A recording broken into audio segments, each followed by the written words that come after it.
Good evening all of you. ये class day number 3 के name से है। यहाँ पे मैं रेगुलर एनटीपीसी के पीवाईक्यू सोल्व करवा रहा हूँ। अगर आप भी एनटीपीसी की तैयारी कर रहे हो तो ये रेगुलर आप यूट्यूब चैनल सब कुछ सॉल्व पे क्लास देख सकते हो।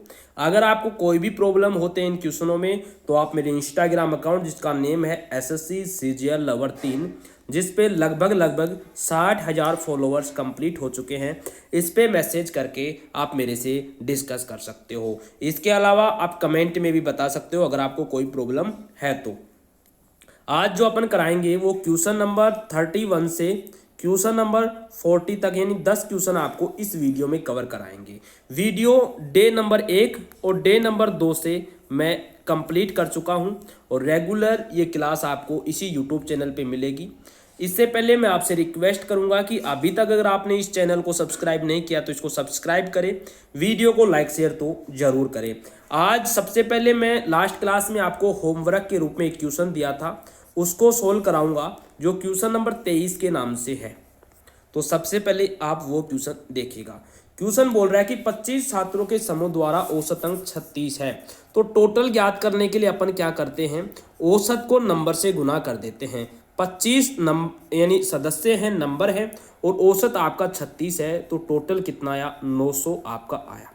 फिर बोल रहा है कि एक चला जाता है, एक छात्र कक्षा छोड़ देता है, तो औसत घटकर 37.5 हो जाता है। तो चले जाने के बाद भी अगर हम टोटल ज्ञात करना चाहें तो यहाँ से देखिएगा 25 का, तो 25 इंटू 36 का तो आपका 900 मिल गया। फिर एक चला गया, 24 बचा, और औसत बढ़कर कितना हो गया, 37.5 हो गया, तो इसका भी आपको 900 मिलेगा। अब ये मत समझना कि सर एक यहाँ पे गया है तो उसका कुछ कम हुआ होगा। यहाँ पे आपको पर्सन घुमाने के लिए उसका अंक कितना मान लिया, 0 मान लिया, तो यहाँ पे वो आंसर 0 आ रहा है घुमाने पर, तो ठीक है। फिर बोल रहा है कि एक दोबारा से आ गया, तो 24 में एक दोबारा ऐड करोगे तो कितना हो जाएगा, 25 हो जाएगा। अब 25 में औसत कितना हो गया, 37.2, तो इसको जैसे ही आप गुना करोगे तो 930 आएगा। फिर पर्सन बोल रहा है कि जो गया है उसका अंक था 0, जो आया है 900, तो टोटल था, टोटल में ये 30 बढ़ा है, तो आया है तो कितना बढ़ा, 30 बढ़ा। तो इनका औसत ज्ञात करने के लिए कितने नंबर हैं, कितने सदस्य हैं, इनका भाग देंगे। एक गया है, एक आया है, 2 हैं, तो 2 का भाग देंगे तो आपका आंसर कितना निकल के आएगा, 15। बी ऑप्शन आपका क्या रहेगा, करेक्ट रहेगा। ये तो था लास्ट क्लास में जो मैं आपको होमवर्क के रूप में दिया हूं। अब जो स्टार्ट होगा वो क्वेश्चन नंबर 31 से स्टार्ट होगा और क्वेश्चन नंबर 40 तक मैं कराऊंगा। अगर आपको अगेन बोल रहा हूं कि कोई भी प्रॉब्लम हो तो आप मुझे कमेंट बॉक्स में बता सकते हो, मेरे इंस्टाग्राम पे मैसेज करके मेरे से बात कर सकते हो। इसके अलावा अगर आपको नोट्स चाहिए जिसमें ऑल पीवाईक्यू होंगे और हैंड रिटन नोट्स होंगे, हैंड रिटन स्पेशल फॉर किसके लिए होंगे, एनटीपीसी के लिए होंगे, तो आपको वो मात्र डबल लाइन में मिल रहे हैं, 99 रुपये में मिल रहे हैं। आप मेरे व्हाट्सएप नंबर 9636304544 पे मैसेज करके बाय कर सकते हो। तो चलिए देखते हैं आज की क्लास का पहला क्वेश्चन, जिसे क्वेश्चन नंबर 31 बोलते हैं। 35 स्कूली विद्यार्थियों के एक समूह में, यानी मेंबर कितने हैं, सदस्य 35 है, और इनका औसत दे रखा है 16। ठीक है, एक 52 वर्षीय शिक्षक समूह में शामिल हो गया। जो शामिल हुआ है तो इसमें एक बढ़ा है, कितना हो गया, 36, और उसकी एज कितनी है, 52 है। अब 52 में अपन को औसत कितना चाहिए, 16, तो 52 में 16 तो माइनस हो जाएगा, कितना बचेगा, 36 बचेगा।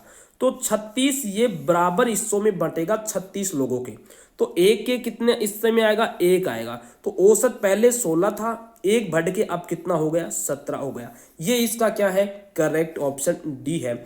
इसको आप दूसरे तरीके से भी कर सकती हो जिससे थोड़ा लेंथी हो जाएगा। कैसे करोगे, यानी अभी जो लास्ट क्वेश्चन किए हैं 35 है, तो टोटल ज्ञात करने के लिए अपन औसत से गुना करते हैं, तो इसको जैसे ही ज्ञात करोगे 16 पज्जू 80 हो जाएगा, 16 × 48 और 5 × 53 होगा, 530 हो गया। फिर इसमें आप 52 को ऐड कर दीजिएगा, कितना हुआ, 2 8 5, तो इसमें आपको 36 का भाग देना है। यहाँ पे एक घट गया, पहले 35 था, एक घट गया, तो आपको 36 का इसमें भाग दोगे जैसे ही, तो आपका आंसर कितना आएगा, ये 17 ईयर आपका आंसर निकल के आएगा। उम्मीद करूंगा ये प्रश्न आपको समझ में आया होगा। नेक्स्ट क्वेश्चन देखते हैं। क्वेश्चन नंबर 32 ये बोल रहा है कि 5 क्रमागत संख्याओं का योग क्या है, 90 है। इसको हम डायरेक्ट सोल्व करें तो क्या है, लगातार बोल रहा है, लगातार। तो लगातार के लिए अपन ऑप्शन का हेल्प ले सकते हैं। अगर 16 अपन ने मान लिया तो पहला बीच का क्या है, 16, तो इससे आगे 2 जाएगा, यानी जो औसत होता है ना, औसत के बीच की संख्या बोल दे या फिर औसत बोल दे, तो कौन सा होता है, बीच वाला होता है, बीच वाला। तो यहां से देखिएगा बीच का नंबर 16 आएगा, 2 इधर आएगा और 2 इधर आएगा। तो यहां से कितना आया, 16, यहां पे आएगा 15, यहां पे आएगा 14, यहां पे आएगा 17, यहां पे आएगा 18। इन सबको आप ऐड करो, 1 2 3 4 5, 50 तो सीधा हो गया, 15 ये और 5 ये 20, 70 हो गया। 70 में 4 जोड़ोगे तो ये 74 है, ये तो इसका आंसर नहीं है। फिर अपन 18 रख के देखते हैं। 18 रखो बीच में, 18 यहाँ पे 19, यहाँ पे 20, यहाँ पे 19, यहाँ पे 20, फिर 2 माइनस कर दो तो यहाँ पे 17, यहाँ पे 16, 10 20 30 40 40 60 तो ये हो गया। अब 60 ये 15 हो गया, 15 ये हो गया और 9 24 और 6 30, 30 इसमें ऐड करोगे 90। तो इसका आंसर क्या है, सी करेक्ट आया। और अगर आप इसको लॉन्ग मेथड से करोगे तो उसके लिए अपन को बीच की संख्या को x मानेंगे, इससे पहले वाली संख्या x माइनस 1, फिर एक और कम ये तो आ गई 2 पिछले की, आगे की मानेंगे तो x प्लस 1 और फिर x प्लस 2। इन सभी को आपको ऐड करना होगा और बराबर में 90 लिखना होगा, तो आपका x का मान मिल जाएगा, प्लस x प्लस 1 और x प्लस 2 बराबर में 90। तो यहाँ से आप x का मान निकाल के इसका ऑप्शन सी आसानी से निकाल सकते हो। नेक्स्ट क्वेश्चन देखते हैं, क्वेश्चन नंबर 33। इसमें क्या बोल रहा है, औसत गति। औसत का मतलब है लगातार, यानी जो घंटे आएंगे ना, यहाँ पे आपको ये ध्यान रखना है, यानी अगर आपको घंटों में आंसर निकालना है तो वो क्या आएगा, समांतर माध्य आएगा, समांतर। अगर आप डिस्टेंस का, ये तो क्या है, समय का गैप, समय का गैप निकालोगे तो आपका आंसर क्या आएगा, समांतर माध्य। अगर आप डिस्टेंस, दूरी का गैप निकालोगे तो आंसर क्या आएगा, हरात्मक, क्या आएगा, हरात्मक माध्य। तो इसका आंसर डी करेक्ट है। उम्मीद करूंगा ये समझ में आया होगा। नेक्स्ट क्वेश्चन देखते हैं, क्वेश्चन नंबर 34। इसमें एक वर्ष के 8 सदस्यों के परिवार की, यानी 8 की जो औसत आयु है वो इसमें दे रखी है 39 वर्ष। परिवार में 6 वर्ष बाद एक नवजात शिशु को गोद में लिया जाता है और 10 वर्ष बाद आपको औसत आयु बतानी है। तो 6 वर्ष बाद तो लिया जाता है और 10 साल तक बच्चे की आयु कितनी हो जाएगी, 4 वर्ष तो ये हो जाएगी। और 8 की 10 वर्ष बाद प्रत्येक की 10 के हिसाब से बढ़ेगी, तो टोटल कितनी बढ़ी, 80 बढ़ी। तो 80 प्लस 4 कितना हो गया, 84। अब आपको औसत कितना दे रखा है, 39। तो इसमें इसका औसत पहले 39 निकाल दो, कितना बचा, 45। 45 में 8 तो ये लोग हैं और एक ये नवजात शिशु है, 9 का भाग दे दो, कितना आया, 5। और ये 5 बढ़ के 39 में ऐड हो जाएगा, 44 वर्ष इसका औसत आपका आंसर आ जाएगा। सी ऑप्शन करेक्ट हो जाएगा। उम्मीद करूंगा ये समझ में आया। फिर भी आपको किसी में भी कोई प्रॉब्लम है तो आप मुझे मैसेज कीजिए, मैं पर्सनली आपको ये समझा दूंगा, ठीक है। क्वेश्चन नंबर 35 देखते हैं। ये भी इसमें आपको औसत पूछ रहा है। औसत क्या है, ये सारे जो क्वेश्चन हैं ये एनटीपीसी में आए हुए क्वेश्चन हैं, ठीक है। इसका औसत क्या है, इसमें अगर हम भाग दे दें कितने में, 0.896 में अगर अपन 7 का भाग दे दें, अपना आंसर निकल के आ जाएगा। औसत होता है कुल परिणाम बटे परिणामों की संख्या, कुल परिणाम बटे परिणामों की संख्या। तो संख्या तो 7 दे रखी है, कुल कितना है, 8.96 है, यानी 0.896 है। तो इसका कितना आएगा, 0.7 एकम 7, कितना बचा, 1, 7 दूनी 14, फिर 5 बता 7 8 56। ये ऑप्शन नंबर सी इसका करेक्ट हो जाएगा। उम्मीद करूंगा ये भी आपको समझ में आया होगा। नेक्स्ट क्वेश्चन देखते हैं। क्वेश्चन बोल रहा है कि 100 परीक्षणों का आपको औसत या माध्य एक ही बात है, कितना है, 50। अब किसी एक में 50 की जगह क्या बोल रहा है, 150 मान था, ठीक है। तो 50 तो खुद का था ही, 100 अधिक था, तो ये 100 जो अधिक है ये पूरे 100 में बटेगा। पूरे क्या किस में बटेगा? 100 में। तो काटेंगे, कैंसिल करेंगे तो कितना आएगा? 1। तो ये पूरे में 1 की वृद्धि हो जाएगी, तो 51 आपका नया माध्य हो जाएगा। ऑप्शन नंबर बी इसका करेक्ट हो जाएगा। या फिर आप इसको दूसरे तरीके से भी कर सकते हो, यानी 150 माध्य हैं, तो टोटल ज्ञात करने के लिए, कुल ज्ञात करने के लिए 100 को 50 से गुना करेंगे, 5000 आएगा। 5000 आएगा। तो 50 कम करो, पहले 50 की जगह 150 बदल गया, कितना ज़्यादा? 100 ज़्यादा हो गया। कितना ज़्यादा? 100 ज़्यादा हो गया। तो ये टोटल कितना हो गया? 5100। 5100 में अपन 100 का भाग दे देंगे, अपना 51 आंसर आ जाएगा। उम्मीद करूंगा ये भी आपको समझ में आया होगा। क्वेश्चन नंबर 37 क्या है? 25 प्रेक्षणों का माध्य 36 है। 25 का टोटल ज्ञात करेंगे, कितना है? 36 है। तो गुना करेंगे, कितना आएगा? 150 और 15 25 75 90, 900 आ गया ये। फिर 13 प्रेक्षणों का और बोल रहा है, 13 पहले 13 का, तो इसको जैसे गुना करोगे 13 दूनी 26, 13 ते 39 और 2 41, 416।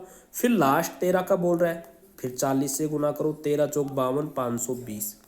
यानी अपना टोटल 25 है, ये 26 आ रहा है, तो एक जो एक्स्ट्रा आया है वो इसका अंतर आया है, तो ये 936 हो गया और टोटल 900 है और ये 936। तो जो 13वां परीक्षण होगा ना, वो इसका अंतर होगा, कितना होगा? 36। इसका ऑप्शन नंबर बी करेक्ट होगा। उम्मीद करूंगा समझ में आया होगा। नेक्स्ट क्वेश्चन 38 क्या बोल रहा है? प्रथम 8 विषम प्राकृत संख्याएं विषम कौन सी होती हैं? 1 3 5 7 9, विषम 9, 11 13, 8 होनी चाहिए। 1 2 3 4 5 6 7 और 1 लगा लो, विषम 15। यहाँ पे ये विषम है। अगर अभाज्य बोलता तो 9 अभाज्य नहीं थी, लेकिन विषम बोल रहा है कि माध्य ज्ञात करना है आपको, तो इसका डायरेक्ट आपका फॉर्मूला भी होता है। इनका योग ज्ञात करो, फिर उसमें 8 का भाग दो। यानी योग ज्ञात करने का जो फॉर्मूला होता है, SN बराबर में n/2 2a plus n-1 कोष्टक d, ये इसका क्या होता है? फॉर्मूला। और इस फॉर्मूले में अगर आप 8 का भाग दे दोगे इस 8 का, तो आपका आंसर निकल के आ जाएगा। या फिर आप वैसे भी इसको हल कर सकते हो, कैसे करोगे वो मैं बताता हूँ।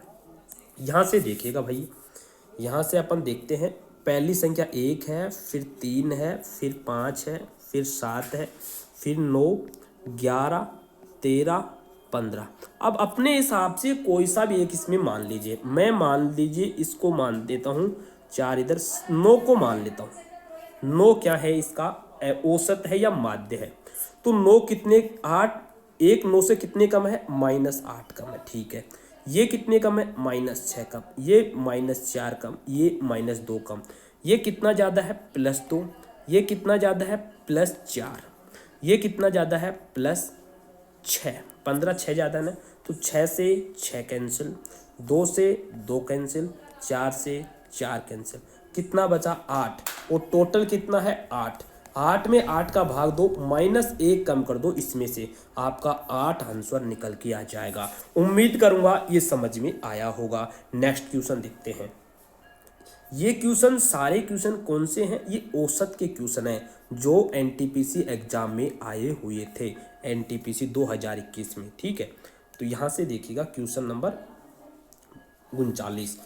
10 सेबों के नमूने में एक सेब का औसत वजन 104 ग्राम आपको नोट किया गया था। ठीक है, अब प्रत्येक का बढ़ रहा है ना, प्रत्येक का, कितने का? प्रत्येक का, तो प्रत्येक का ये औसत में जुड़ सकता है। ये कैसे जुड़ेगा मैं बताऊंगा। अगर आप इसको डायरेक्ट करो तो 104 को 10 से करो, कितना आएगा? 1040। प्रत्येक सेब का वजन 20 बढ़ रहा है, तो 10 गुणा 20 200 बढ़ गया, कितना? 200। तो ये 1140 हो गया। अब इसको आपको 10 से भाग देना होगा। क्या करना होगा? यहाँ पे प्रत्येक तौल में प्रत्येक सेब का वजन 20 ग्राम बढ़ रहा है, 104 की जगह कितना नोट किया जा रहा है? तो यहाँ से कितना? ये 2 आएगा, सॉरी यहाँ पे 2, ये 2 जुड़ा ना। अब आपको इसमें टोटल नंबर कितने हैं? 10 का भाग दे दो, 124। या फिर आप इसे डायरेक्ट कैसे करोगे? डायरेक्ट करोगे कि प्रत्येक में बढ़ रहा है तो डायरेक्ट इसमें 20 ऐड कर दो। 104 में आपको 20 डायरेक्ट जोड़ना पड़ेगा, 124 ग्राम इसका correct answer D option correct रहेगा। और आज की क्लास का लास्ट क्वेश्चन ये है कि 10 प्राकृत सम प्राकृत संख्या सम है। सम का मतलब 2 हो, 4 हो, 6, 8, 10, 12, 14, 16, 10 होनी चाहिए। 1, 2, 3, 4, 5, 6, 7, 8, 9 और 10। इसका माध्य ज्ञात करना है। मैंने अभी बताया है इसका योग नहीं करना। आपको मान लीजिए माध्य अपने हिसाब से कोई सा भी मान लीजिए 10। तो ये कितना कम है? 2, 8 कम है, 4, 6 कम है, 6, 4 कम है, 8, 2 कम है, ये 2 ज़्यादा है, ये 4 ज़्यादा है, और ये 6 ज़्यादा है, ये 8 ज़्यादा है, ये 10 ज़्यादा है। अब 2 से 2 काट दो, 4 से 4 काट दो, 6 से 6 काट दो, 8 से 8 काट दो, बचा 10। टोटल 10 पे 10 यानी 1 बचा 10, टोटल 10 है, कितना? 1। तो ये प्लस का आया है तो इसमें प्लस ऐड कर दो, 11 आपका करेक्ट आंसर हो जाएगा। उम्मीद करूंगा ये समझ में आया होगा। Again I request to please इस चैनल को जिसका नेम है सब कुछ सोल्व, इसको सब्सक्राइब करें और वीडियो को सभी ग्रुप में शेयर करें। लाइक करना तो बिल्कुल भी ना भूलें। कोई भी डाउट हो तो आप कमेंट बॉक्स में बता सकते हैं। मेरे इंस्टाग्राम जिसका नेम है SSC CGL Lover 3, इस पे मैसेज करके बात कर सकते हैं। Thank you, bye bye.